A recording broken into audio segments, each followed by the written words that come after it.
Hi everyone! So sa ngayon tinan natin kung ano mensahe ng Panginoon para sa ating lahat. We have the hunch. We also have the home. We also got broke. Na-sense ko yung word na torn. I wonder why. So we have this one in either way. So gusto sabihin ng Panginoon na meron tao sa iyong pamamahay. I'm not quite sure guys if you're living in an apartment or pwede rin meron kayong kamag-anak na nagka-curse, okay? Gusto sabihin ng Panginoon na kung sino man sa iyong pamamahay nangungulam na yan, pag nakikita mo, bibigyan kayo ng palatandaan or ng hunches. Kakaiba yung mararamdaman mo sa kanya na feeling mo masama tong tao na to and so on. So itong tao na to with a broke in reverse, nagmamanifest siya ng something that will break in your household. Can be, let's say, trabaho, mawawalan ka ng work, pwede negosyo or something. Pwede rin relasyon. So, you have to save here. So, since you broke ay naka-reverse.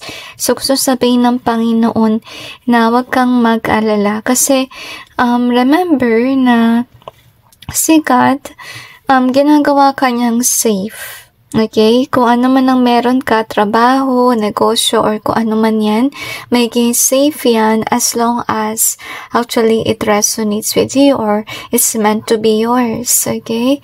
So, I feel na gusto sabihin ng Panginoon na huwag kang mawawalan ng pag-asa sa iyong career kahit na sabihin natin na may mga masasamang tao na kagaya niyan, na nagka-curse at kung ano man, nag-i-ill wish, may kiligtas ka as long as you're actually close kay God. So you gotta take it easy.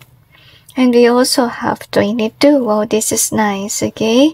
So gusto sabihin ng Panginoon na kahit na alam mo na may mga taong ganyan sa paligid, God wants you to know na you have to take it easy. You don't have to feel like takot lagi, iniisip mo na yung negative mangyayari sa yung career, whatever.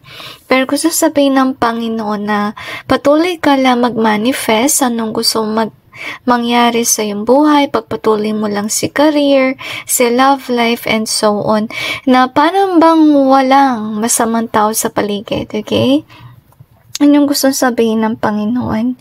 So, you have the charm in reverse, and we also got the touch in reverse. So, gusto sabihin ng Panginoon na itong masamang tao na to, hindi niya matatouch yung ginagawa mo. And with the charm in reverse, meaning lang nun, if ever this person doesn't curse, if ever this person spread lies and rumors, or mga gossip, mga chismis about you, you know, hindi yan epekto.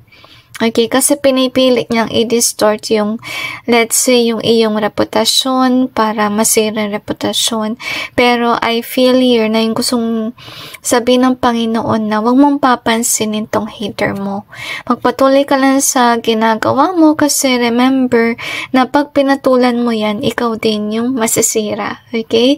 Kasi syempre, may kita ng mga tao na, you know, you are sensitive and so on, kung nung i-judge sila sa'yo kung pinatulan mo. So, might as well, just, you know, wag mo na lang pansinin, magpatuloy ka sa ginagawa mo, and that's it. Okay? You see, naglagay lang yan ng hunch, as nakita mo dito, para maging aware ka, you know, kung sino yung masama sa pamilya mo, sa, let's say, sa apartment, or whatever it is, para maprotektahan ka against this person. Kasi, let me remind you, you know, this kind of people are, you know, baka nasa paligid lang, at saka para maiwasan na rin na tumanggap ka ng mga gamit sa kanila, or pagkain, or kung ano man, at saka maiwasan na rin na magbigay ka, let's say, something sa kanila, kasi baka gawin nilang, you know, yung bagay na yun, pang curse sa'yo. So, mind us, huwag mong bibigyan yung mga taong ito ng kahit ano, guys.